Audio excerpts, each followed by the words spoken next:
Avant cet extrait,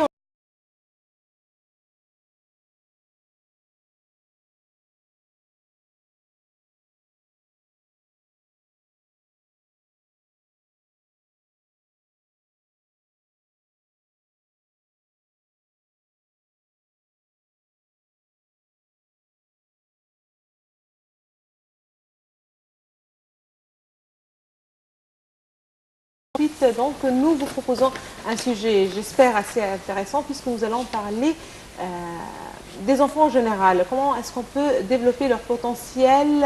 Qu'est-ce qu'on peut vraiment faire pour qu'ils puissent passer de bons moments, mais aussi des moments assez fructueux pour eux? Nous allons donc parler des rôles des organisations non gouvernementales et nous avons une expérience un petit peu singulière dans ce domaine et nous avons donc le plaisir d'avoir avec nous ce matin Monsieur Simon Mikhail. Bonjour Monsieur Mikhail, vous êtes membre du conseil d'administration d'une organisation non gouvernementale, une ONG donc, et aussi Maria Boutali. Salut Maria. Bonjour. Bonjour, vous avez... J'ai participé en fait à une expérience. On va parler de cette expérience tout à l'heure, d'accord? D'accord. Très bien. Bonjour Maria, bonjour Simone. Bonjour. Alors, ma première question est très générale. Qu'est-ce que vous faites exactement? De quoi il s'agit dans cette organisation non gouvernementale? Au début de la saison d'été, on s'était mis d'accord en tant que membre du club, en règle générale, de faire une activité aux enfants qui sont entre l'âge de 5 et 11 ans. Et on avait plus que raison pour y aller là-dedans. Parmi lesquels, c'est éloigner un peu les enfants de la technologie moderne et les faire rentrer dans des activités en commun dans lesquelles on développe le sujet créatif dans ces petits. Aussi bien qu'on a bien voulu qu'ils prennent les décisions dans la vie eux-mêmes, dans un monde réel, loin des jeux des tablettes et des cellulaires et des ordinateurs et de l'Internet. Et d'ici qu'on se fait 4 jours dans la semaine, pendant 4 matinées, des activités variables, dans lesquels les enfants apprennent et en même temps ils jouent et ils s'amusent. Comme un petit exemple, on va leur mettre un petit film sur l'astronomie, astronomie pour enfants, et ensuite on va faire des avions en papier, origami work, d'une façon qu'ils touchent à la main un peu ce sujet d'aviation dont eux pratiquent eux-mêmes en faisant des papiers qui ne sont pas ordinaires, qui sont complètement loin de l'ordinaire. On peut se placer pour des choses de l'écologie en leur apprenant un peu la plantation. On cherche les graines, la terre, la boue, ils travaillent avec un jardinier, les choses soi-même. Alors dans la simplicité totale, on a des activités dans lesquelles les enfants jouent et ils apprennent. Très bien. Comment vous choisissez les enfants? C'est-à-dire, bon, Maria est francophone, ça se voit qu'elle est d'une certaine classe. Alors, est-ce que vous concentrez sur des enfants qui sont bien éduqués, qui sont d'une certaine classe sociale, etc. Ou bien c'est de toutes les classes sociales? On a été ouvert à tout le monde parce qu'on avait un grand but dans l'affaire, c'est qu'il faut qu'il y ait une humiliation. Il faut qu'il y ait un groupe qui se forme loin de la compétition sociale qui se trouve dans les écoles et loin de la compétition académique. Et loin de la compétition sportive. Le fait qu'on a un sourire en commun ensemble et qu'on travaille ensemble, on s'éloigne des différents. Même si on a quelqu'un qui a un petit handicap, un autre qui est complètement en forme, quelqu'un qui peut pratiquer des sports assez forts, un qui peut être assez intelligent mais plutôt académique que sportif, tout le monde doit se faire un seul groupe, une seule unité. Alors tout le monde était admis. Ouais. On n'a jamais fait une entrevue ou autre, tout le monde est accepté. D'accord. On va revenir en fait avec plus de détails sur ce point, mais tout d'abord j'aimerais savoir, de Maria, tout d'abord, t'as quel âge? 8 ans. 8 ans, tu es en quelle classe? De 3e primaire. 3e primaire. Cette année-ci, il va être 4e ou le contraire? 3e ou 4e? 3e. 3e, très bien. Dis-moi, comment tu as participé à ce programme tout d'abord? Comment tu as appris qu'il va y avoir un programme? Est-ce que ça t'a intéressé avant de participer, d'aller, de voir comment on fait? J'ai appris que je dois être amie avec tout le monde. D'accord. Et d'être douce. Et C'était pas difficile pour toi, j'imagine. Pas du tout. Tu l'es déjà. Voilà, très bien. Et j'ai appris aussi d'être comme une grande parce que Monsieur Simon m'a donné comme quelque chose comme ça que je dois faire. Très bien. Et Qu'est-ce qui t'a intéressé le plus? Voilà, il nous a parlé de programmes, par exemple, vous avez planté des germes ou quelque chose pour des plantes, il y avait des programmes d'aviation, des choses pareilles. Qu'est-ce qui t'a intéressé le plus? Quel est le programme qui a vraiment attiré ton attention, qui t'a intéressé, que tu as trouvé vraiment sympa? le programme,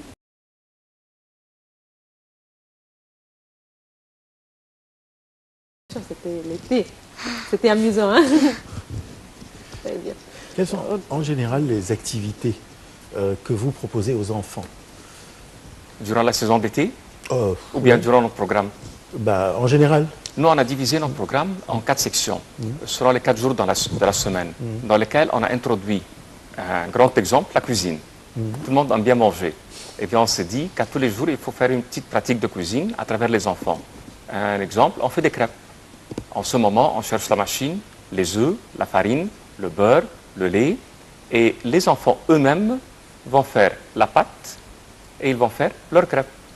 Et ensuite, on mange ensemble. Un autre jour, on va faire des pop-corn.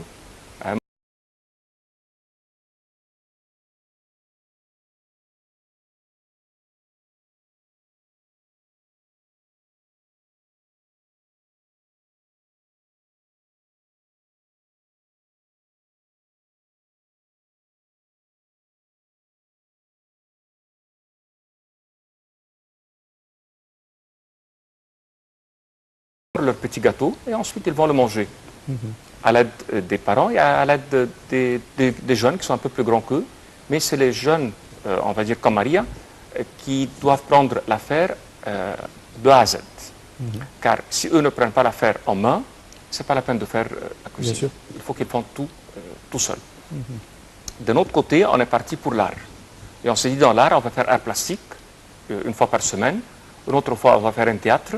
Une troisième fois, on va faire des chants. Et une troisième, de la danse. Eh bien, c'est une activité qui est très intéressante parce qu'elle développe dans chaque enfant quelque chose à son intérieur dont il est capable à faire, mais qu'il ne pratique jamais. Car on est dans un monde très structuré, très académique. Entre la maison et l'école, le petit, vraiment, n'a pas une grande place à se défouler. Eh bien, là, il se défoule et il présente ses connaissances.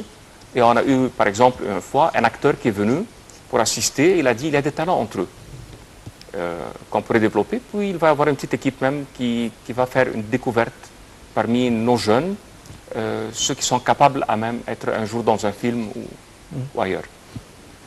Eh bien, le côté art, il nous a pris, on peut dire, le quart du temps. On avait un troisième domaine, c'est le judo. Les enfants aiment beaucoup le judo. Et ici, on a par exemple des pistolets, on a des barils qu'on remplit. Et on retire même dans la peinture des objets qu'on utilise dans les judo. Par exemple, ils vont faire des dessins animés dessus. Ils vont faire de la peinture sur un arbre et ensuite autour duquel ils vont jouer avec les ballons qui sont remplis d'eau. Et ainsi de suite. Puis on avait un troisième côté, on appelle ça manners. C'est apprendre les bonnes manières, d'une façon un peu théâtrale. Alors on demande des enfants de nous présenter pourquoi on doit céder la porte à quelqu'un de plus âgé que nous. Pourquoi on doit lui céder le fauteuil. Eux, ils font un théâtre pour présenter cela. Pourquoi je dois dire excuse-moi. Pourquoi je dois dire merci. Voilà. Pardon. Alors, pardon. Ce programme a regroupé combien d'enfants? On a eu 90 inscriptions sur les 3 mois, mais à tous les jours, on avait entre 15 et 20. Entre 15 et 20 chaque jour. Vous Voilà. avez dit que vous étiez ouvert plus ou moins à tout le monde, mais Oui. vous dire qui tout le monde? Je veux savoir qui tout le monde. Apparemment, vous avez des activités. Qui paye pour ces activités? Est-ce que ce sont les parents? Est-ce que c'est cette organisation? Et encore une fois, comment se fait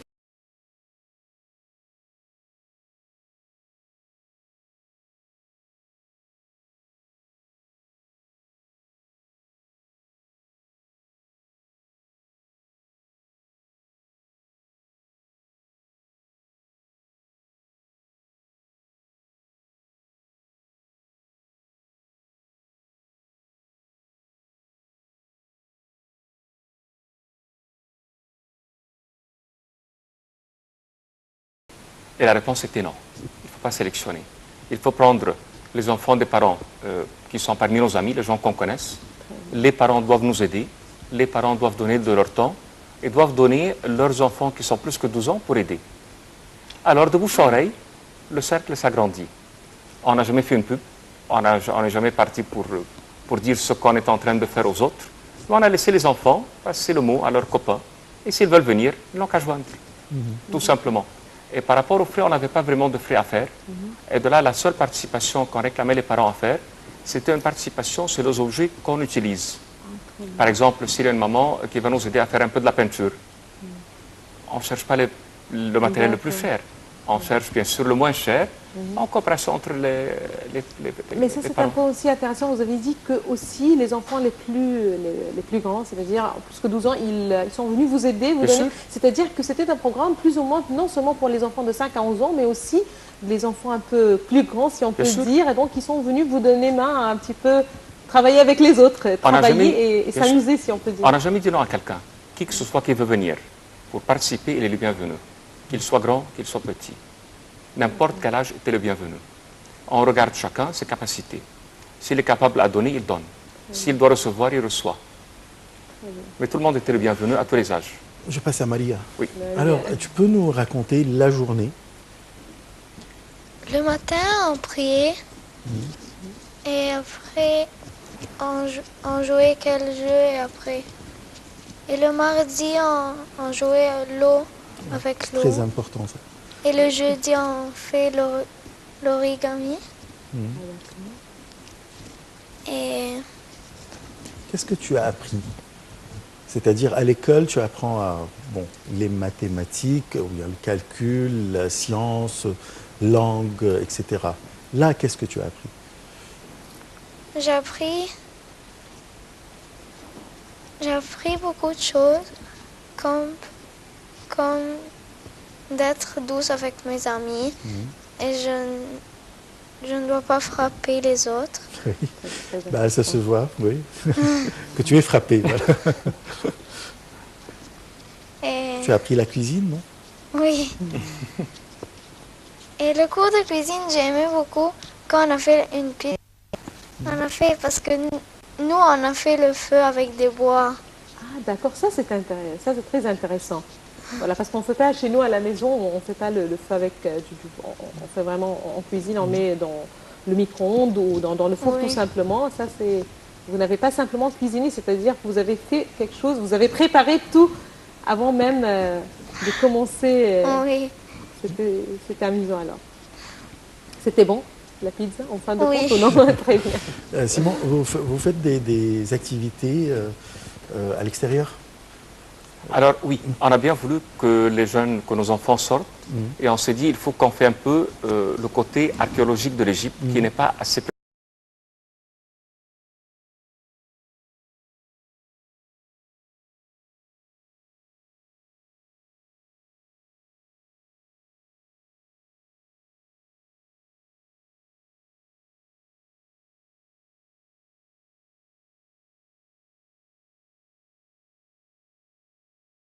Même on a invité La tour de Babylone a d'autres été clubs inaugurée, pour nous c'est joindre.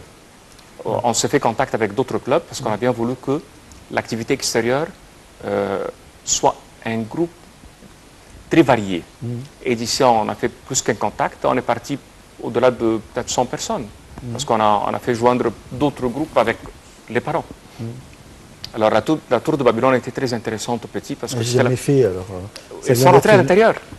C'est quand ça a été inauguré? Ça a été inauguré, ça fait 2 mois. Il est venu le Premier ministre grec. Et le monsieur qui a fait la finance, il a dépensé presque 10 millions d'euros pour faire la rénovation de la tour. Il a créé un musée intérieur. La tour qui se trouve juste avant le musée copte. Oui, bien sûr. Voilà, c'est celle-là. Elle a été ouverte, on a pris la permission. C'est à côté de l'église suspendue? Exactement. Voilà, c'est ça. Eh bien, on est rentré, ils ont fait un tour complet. Et ça, c'était le plus intéressant aux enfants de voir comment était dans le temps le lieu des soldats et comment il est transformé à nos jours pour qu'il soit un lieu de visite. Alors, 4 fois, on est sorti à l'extérieur du club, mais on a invité, bien sûr, les parents pour nous joindre. On va dire plutôt pour le contrôle et pour éviter... Ce que je voulais dire. Oui, il a fallu. Puis on s'est mis d'accord qu'il doit y avoir un grand avec chaque 2 petits. Comme ça, au demain. il a un et on perd personne. Et ça, c'était le plus intéressant vraiment de sortir dans des lieux où les parents ne peuvent pas y aller seuls et ce ne sont pas des lieux publics ouverts à des visites classiques ou ordinaires. D'accord. Non, je voulais dire que j'imagine qu'il y avait toute une atmosphère assez intéressant pour tout le monde, enfants et parents. Peut-être Oui. que c'est bien que les parents puissent laisser leurs enfants dans un endroit où ils peuvent passer leurs vacances en s'amusant.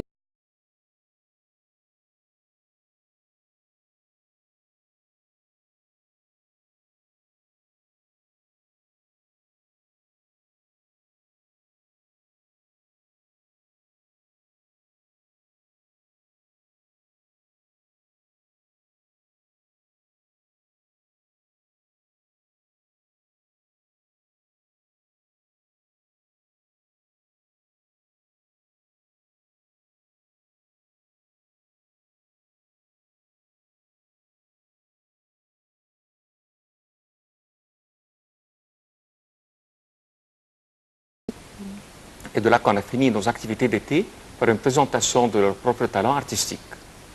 Et durant la saison d'hiver, ils doivent le développer. Puis on va faire une compétition comme Arab Got Talent et tous ces grands programmes. Et on s'est dit, ça serait pour les petits. Et on va leur donner 4 mois durant la saison d'hiver pour que chacun prépare sa chanson, sa danse, et ses compétitions artistiques pour les présenter. Et on se met d'accord avec un écrivain, avec un acteur, avec une actrice. Il va y avoir, bon, on va déclarer les noms. Ça serait une belle équipe qui va les aider durant ce temps-là et ensuite qui va faire, on va dire, le juge. Mais il faut comprendre qu'on est complètement loin de la compétition. On ne cherche pas que les enfants aient l'esprit de la compétition. Non, nous on s'éloigne de tout cela. On veut que les enfants soient à l'aise, qu'il n'y ait pas la peur et que ça c'est un développement de leur intérieur. C'est quelque chose pour qu'ils se défoulent là-dedans. C'est un lieu dans lequel on sort de toutes sortes de structures. C'est un moment pendant lequel eux, ils exposent leur savoir. C'est un moment où les parents ne sont pas ici, ni les enseignants qui sont directeurs à côté d'eux. Il faut que lui soit créateur de son idée et qu'il la présente. Et nous, on est là uniquement pour donner le matériel et l'aide aux petits. Maria, tu es d'accord? On t'écoute. Avec Tu Simon. te prépares tu te prépares avec un projet, tu vas te préparer, tu as déjà pensé à faire un objet, un ouvrage, je sais pas. Tu as déjà pensé à faire ça pour les 4 prochains mois? Tu as présenté déjà une danse? Oui. Tu aimes danser? Vous aviez des programmes ou une journée pour la danse, par exemple? Non? Un jour, on fait une danse. Un jour, on jouait avec comme un puzzle. D'accord. Est-ce qu'il y avait quelque chose que tu n'as pas trop apprécié, que tu n'as pas trop aimé? Non? Tout Bon, était sympa, On va en d'accord. Très bien. discuter tout Plus à tard. l'heure, Voilà, plus après. tard. Je vous remercie beaucoup. Maria Boutari, une des enfants qui ont pris part à cette expérience, je trouve très intéressante. Et Simon Michail, vous êtes membre du conseil d'administration d'une ONG. Je vous remercie beaucoup et qui s'intéresse bien sûr de tout ce qui est activité des enfants. Merci Je vous infiniment. remercie beaucoup. Merci. Merci. Merci à Ashraf, merci à toutes et à tous de nous avoir suivis ce matin. Excellente journée à toutes et à tous. Au revoir. Merci.